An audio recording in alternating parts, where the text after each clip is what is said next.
Alright, so this video is going to be about masking versus unmasking D.I.D, or plurality of consciousness, being multiple people in one body that are separated by dissociative amnesic barriers coming from childhood trauma, and in this case, the plurality would be disabling to the entity or entities experience plurality. So the thing is that I've been trying for the last few years to be as unmasked as I can possibly be online. So online, we've been clarifying which one of us is making the videos. Like right now, Eli is making this video. We've been, trying to show or indicate when we've switched. We've been trying to unmask as much as possible our plurality, and we've been met with quite a bit of backlash for that. I'm not going to go into that. Same way we've been met with backlash for being queer and trans and gay and autistic as well. All of those things are also met with discrimination. And we are met with the discrimination for all of those things, as someone who is all of those things. But with D.I.D, it is particularly difficult because, at least in my personal experience, the reality I'm being forced to face here is that when you are a part of a demographic that people deem rare or really just doesn't get public visibility, doesn't have public recognition, and you try and interact with people and you try and not hide yourself and show them who you are. So in the case of D.I.D, I would say, hey, Eli is here right now. And I would say, like, Eli is fronting for my brain right now, or for my system right now, just so you know. For people who aren't aware of D.I.D, who've never interacted with the D.I.D system, who have never interacted with someone who is multiple minds, one body, it immediately puts them at odds with you. Or what I've found is, if you're unmasking around people who don't have any prior experience with someone who is a D.I.D system with this disability, they are essentially immediately hostile. Like, they'll accuse you of role-playing, they'll accuse you of faking, they'll accuse you of whatever, and it's like, okay, if I was role-playing, I wouldn't be doing this when I'm alone. If I was role-playing, I wouldn't be suffering the negative consequences of my plurality. And not to say that if someone has a different form of plurality that doesn't disable them, that I'm gonna say, oh, that person's faking their plurality. Like, no, I think that, we've only really been studying the human mind for like the last 100 years. I think there's a lot of things that are yet to be understood or known by most people. But what I am saying is, like, I know that as a diagnosed D.I.D system that I have this disability, but I also know that I cannot safely be myself around strangers offline, is what I'm kind of finding. And I can't even really safely be myself around strangers online, actually.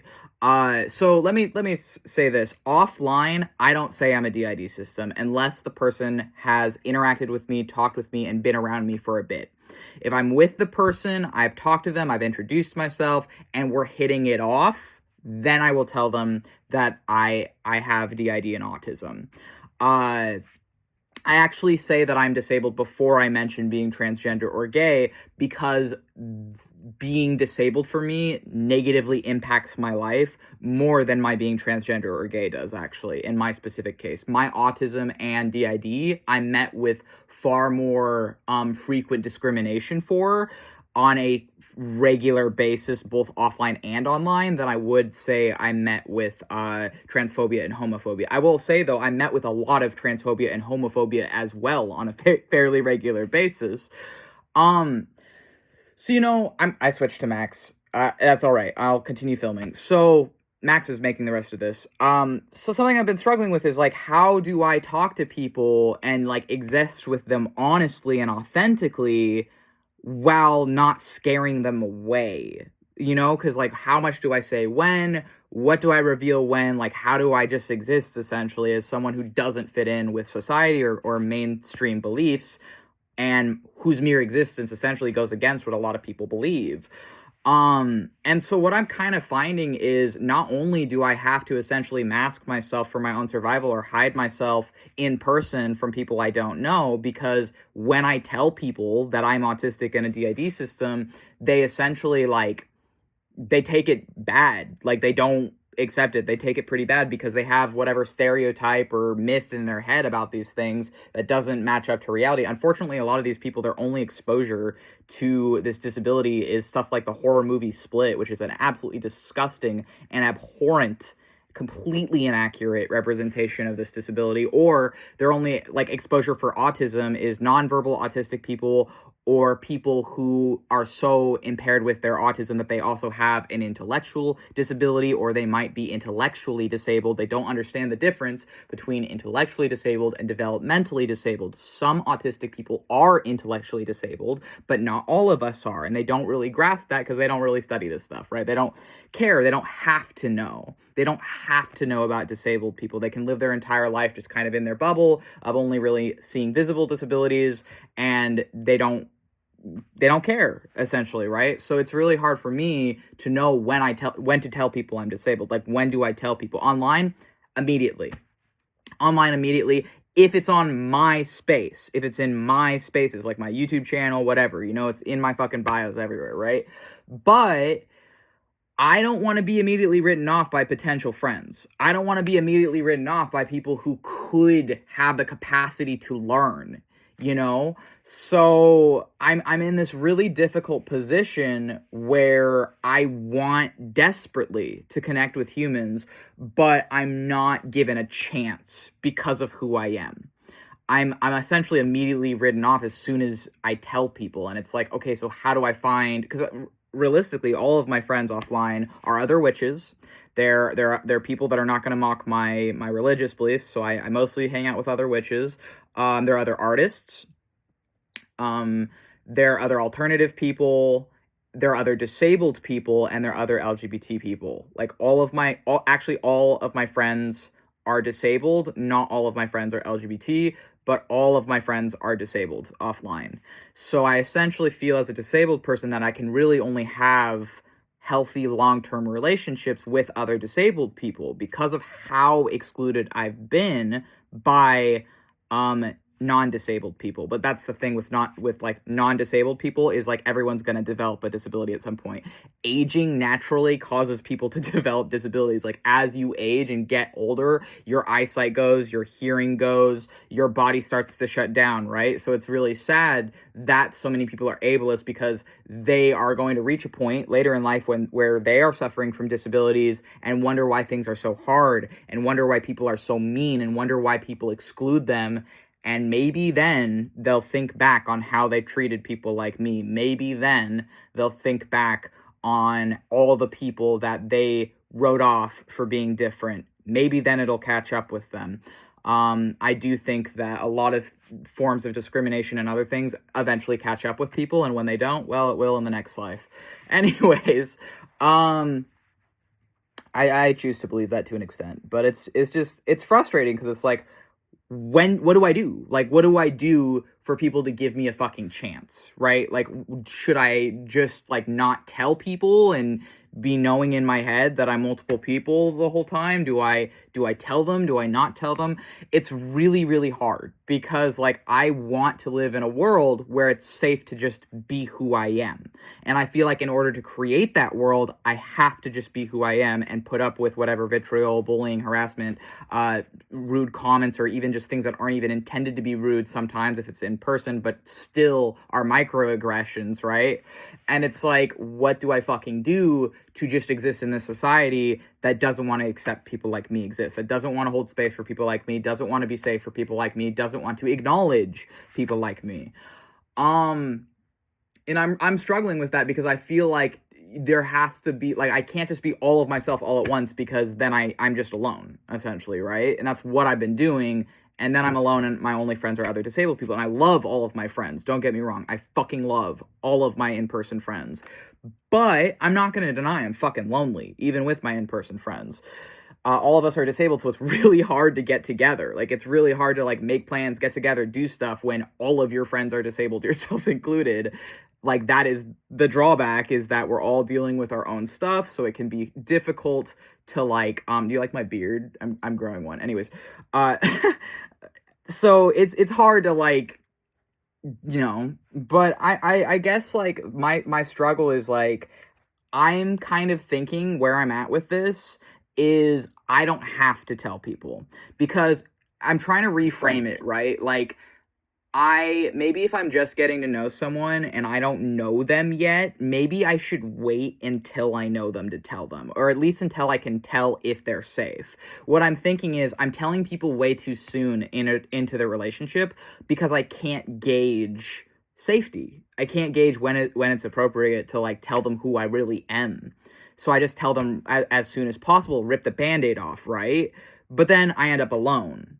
So I'm like, some of these people might actually give me a chance if, like, I don't tell them everything about myself too quickly. They might be more receptive and might learn, since I'm, like, realistically going to be the first D.I.D system they're interacting with, possibly the first trans person they're interacting with, possibly the first gay person they're interacting with, and possibly the first autistic person they're interacting with. So it's like, I have to essentially, like, in person, I'm trying to think, like, what do I do to be safe? But also, it's not just in person. It's also depending on the context online as well, even though I'm very open on all of my spaces.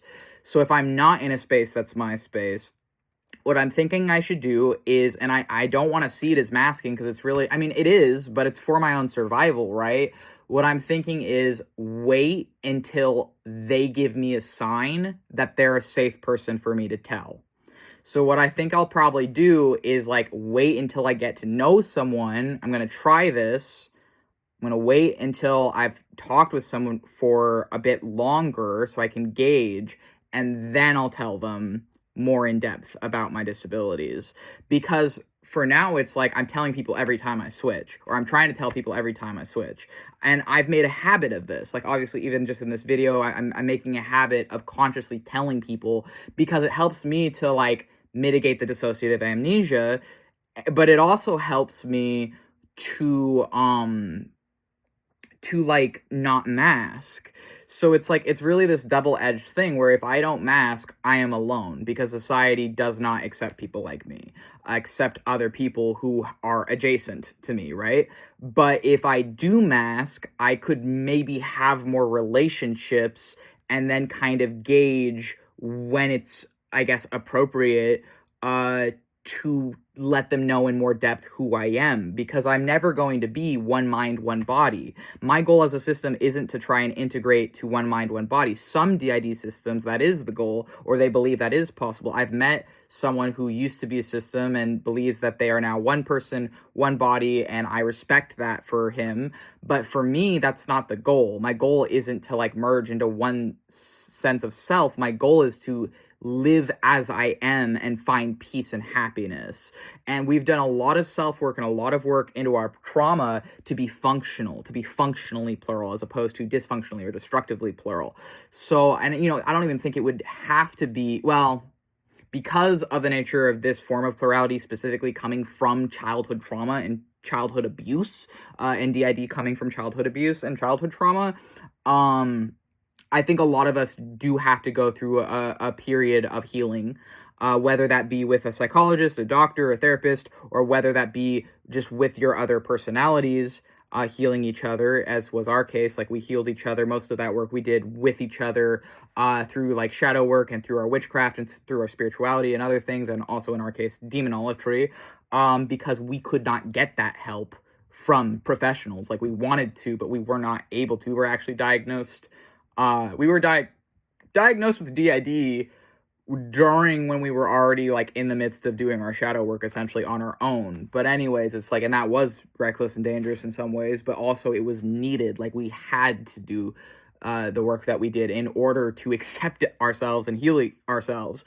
So yeah, essentially there's no real solution to this. It's just like I'm just kind of like voicing my frustration with this, and I'm going to continue to be open online. However, I'm going to try and reframe it as, you don't owe people letting them know when you switched, because it does put people off to me immediately. And it's like, I'm not trying to scare you away. I'm trying to show you who I am. But also, some of these people I feel like would be able to accept who I am if I revealed it slower.